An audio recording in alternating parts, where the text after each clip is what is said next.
So I was telling that the mean remains the same, but scores are different. You see these scores 5, 10, 70, 10 and 5. All these scores give the mean as 20, and here the 20, 20, 20, 20, 20, the 5 scores, this also gives the mean as 20, right? 100 divided by 5, because we all know that the mean is sum of all the scores or summation of all the scores divided by the number of cases. So here the number of cases are 5 in 2 of these cases, whereas the second one, means this 20, 20, 20 are more homogeneous, whereas the first one is more heterogeneous. Heterogeneous means which looks different. Although there are 5 scores, they are different. But here there are 5 scores, but they are pretty similar, 20, 20, 20. That means they are homogeneous and the mean remains the same. This is the measure of variability or dispersion. How dispersed the scores are, how spread the scores are. So sometimes it may happen that the mean of the series may be the same, but the series may be different from one another in number of which measures of variability refers to the process of examining the scores, how they are scattered or spread around their central tendency. In other words, we want to know the deviations or the differences among the scores in relation to their central tendency. We use the measure of variability thus simply to measure how the scores are spread in a group of distribution along their central tendency. Generally, there are four commonly used measures of central tendency. The first one is called as the range. The second one is called as the quartile deviation. The third one is called as the average or the mean deviation. And the fourth one is the standard deviation. Let us first find out what is meant by a range. Range is simply the interval or the difference between the highest and the lowest score in a group of distribution of scores. So if we will find a class interval or any scores, raw scores, first of all we have to find out range. So range is equal to highest score minus lowest score in that particular group of distribution. Then we will find the range. Okay. However, when we want to count the number of scores in between a range, what we have to do, it will be highest score minus lowest score plus 1. Why that plus 1? Because we count the number straight away from the score itself, right? The score itself. Therefore, the range is an index of variability. Range is an index of variability. So when the range is more, the group is more variable, right? When the range is small, or we can say less, the group is more homogeneous. Homogeneous means similar. Heterogeneous means different, right? So you see in these two cases, right? 100 minus 60 is equal to 40. The range, if the range is 40, that means the score are more heterogeneous. If the 100 minus 80, the scores are pretty similar. If the range is very small, right? So let us move on to, because range is very easier, let us move on to the second one, that is called as the quartile deviation, right? So what is quartile deviation? The quartile deviation is defined as half of the scale of distance between the third quartile, that is Q3, and the first quartile, that is Q1. In other words, it is also known as semi-interquartile range. Just like we find out the range, we have found out the range. Range is the difference between highest score and the lowest score. Whereas Q means quartile deviation is equal to Q3 minus Q1 divided by 2. Half of the difference or half of the distance in between the third quartile and the first quartile. When we say Q3, this is 3n by 4. when we say Q1, that is n by 4, right? 25%. This is the 25th quartile, this is the 75th quartile, 75%, and this is the 25%. So there are two formulas, right? Let us calculate quartile deviation. So Q is equal to Q3 minus Q1 divided by 2. So let us find out how this Q3 is found out. Q3 is equal to, we have calculated, that is median. We all know that median is that particular point which divides the distribution into two equal halves. Therefore, Q3 is the 75th quartile. We are calculating 50% in median, and we have to follow the same rule. So Q3 will be L plus 3n by 4 minus f divided by fm whole into I, right? L plus 3n by 4 minus f divided by fm whole into I, right? This would be the formula. In the same way, Q1, the formula for Q1 is equal to L plus n by 4, only n by 4 minus f divided by fm whole into I, right? So this would be the two formula. First one is Q3. There will be also L means lower limit of the class interval. We have to find out the 3n. 3 means, why 3n? 3 by 4 is equal to 75th quartile, or the third quartile we have to find out.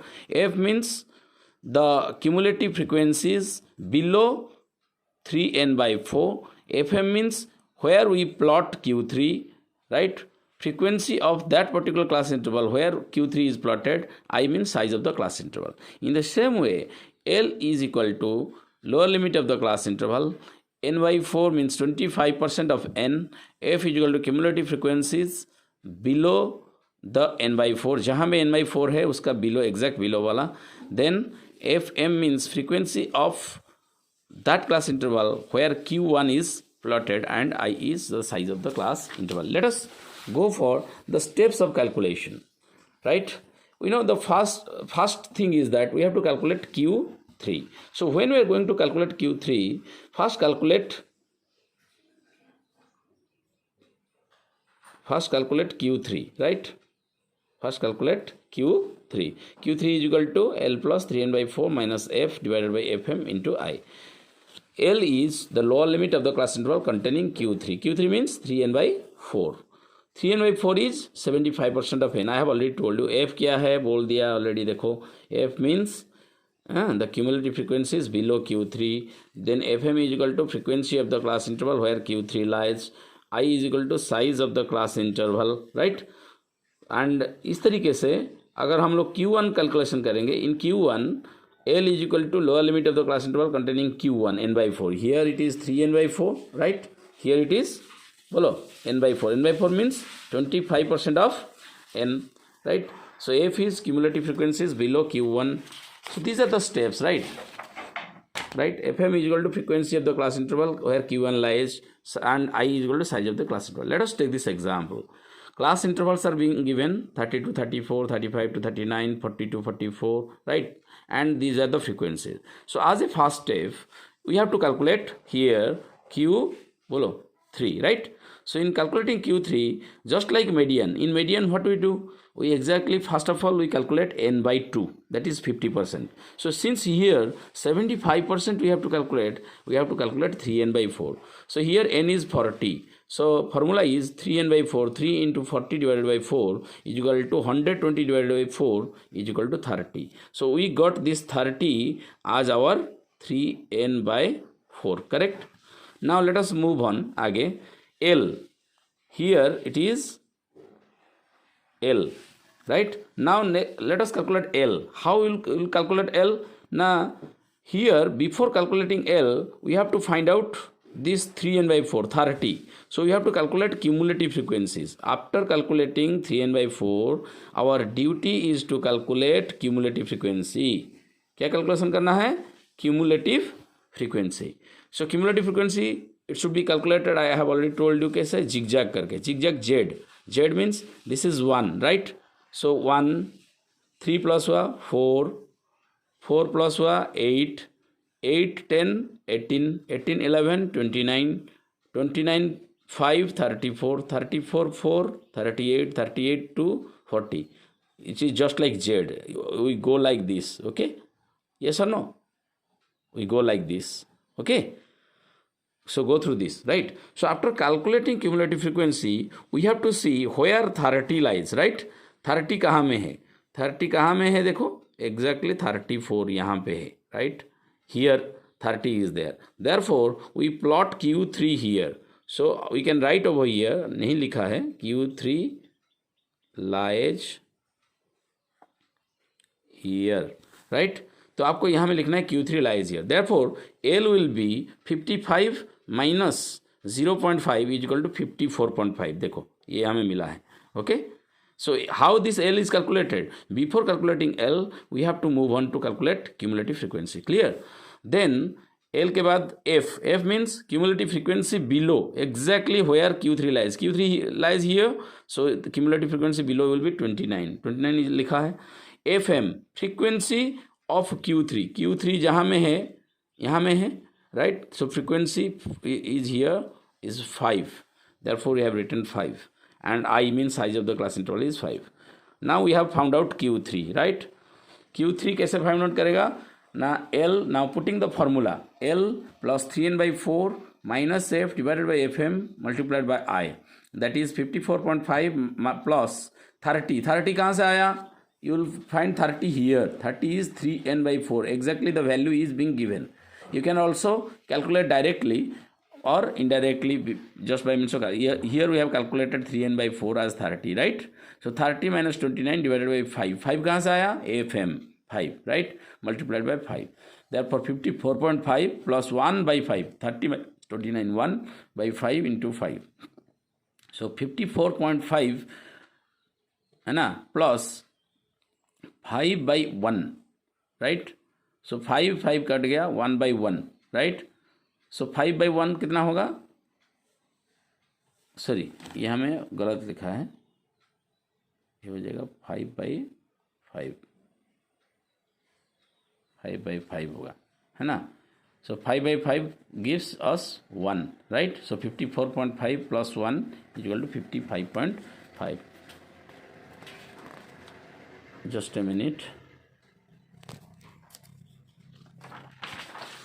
Now after finding out the value of Q3, now it is our duty to find out Q1. Q1 formula is L plus n by 4 minus F divided by Fm into I. So n by 4, first of all we will calculate n, we know 40 divided by 4 is equal to 10. So after calculating n by 4, we have to calculate what? We have to calculate the cumulative frequency.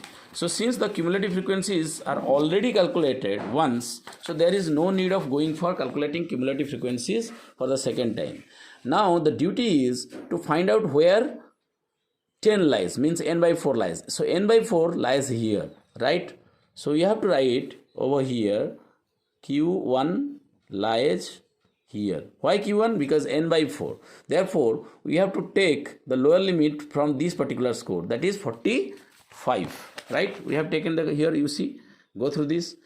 L is equal to 45 minus 5.5 is equal to 44.5. F will be 8. 8, why 8 बताया ना अभी. So cumulative frequency जहाँ लिया है उसका नीचे वाला, right? Then FM will be 10, that is frequency, and I is 5. See, let us see. आप लोगों को नहीं दिखाने से फिर मुश्किल हो जाएगा, है ना? Go through this. See, cumulative frequency below Q1 is 8, then 10 is FM because that is the frequency of Q1, and L हम लोग को पता लग गया, and we all know the size of the class interval is 5. Therefore putting these values we get 44.5, है ना, plus 2 by 10. How it comes? 10 minus 8 divided by 10 into 5. So 2 by 10 into 5 is equal to 0.2 or 0.2 into 5 is equal to 1. 44.5 plus 1 is equal to 45.5. Now it is very simple. We know Q is equal to, Q means quartile deviation, is equal to Q3 minus Q1 divided by 2. Therefore 55.5, that is Q3 पहले मिला था, Q1 that is 45.5 अभी मिला, दोनों divide by 2, दोनों को minus किया तो 10/2 is equal to 5. So the quartile deviation for this particular distribution will be 5. Okay, so please go through this and give me the feedback. Thank you.